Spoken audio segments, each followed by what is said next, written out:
ओम शांति। आप सबको विजयदशमी की हार्दिक शुभकामनाएं। भारत त्योहारों का देश है। इसमें बहुत सारे त्योहार मनाए जाते हैं। नवरात्रि के तुरंत बाद विजयदशमी आती है।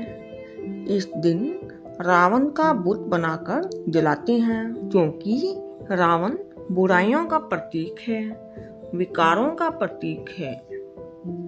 कहा जाता है कि एक 10 सिर वाला रावण लंका का राजा था। वह बहुत बड़ा राक्षस था और उसने सीता का अपहरण किया था। उनके हाथ में वेद शास्त्र भी दिखाते हैं। साथ ही इसके शीश पर गधे का सिर दिखाते हैं, लेकिन वास्तव में कोई 10 सिर वाला मनुष्य नहीं होता। यह तो रावण का पुतला वास्तव में बुराई का प्रतीक है।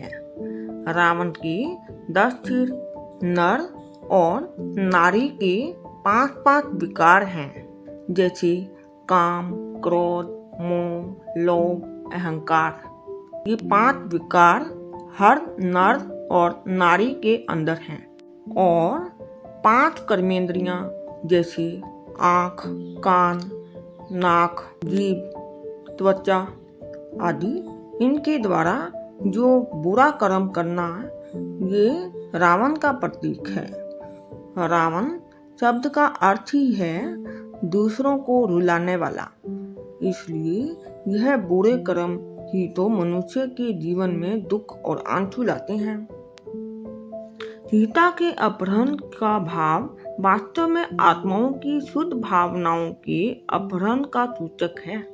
इसी प्रकार कुंभकर्ण आलस्य का और मेघनाद कड़वे बोल ईर्ष्या का प्रतीक है।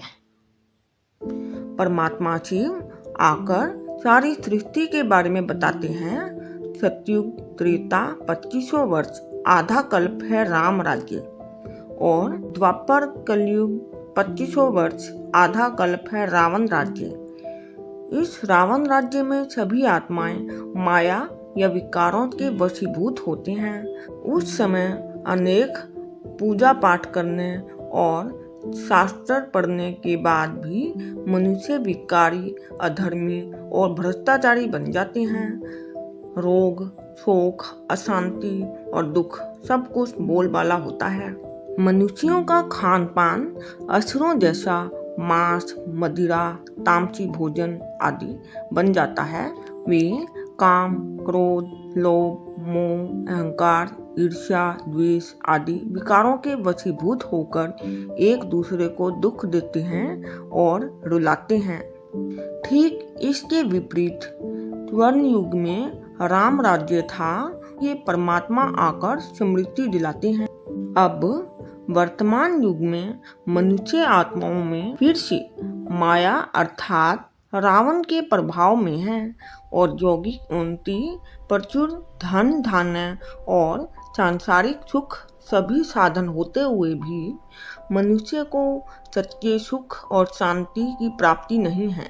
घर घर में कलह क्लेश, लड़ाई झगड़ा और दुख, अशांति तथा भ्रष्टाचार, मिलावट और अधर्म और असत्यता का ही राज्य है।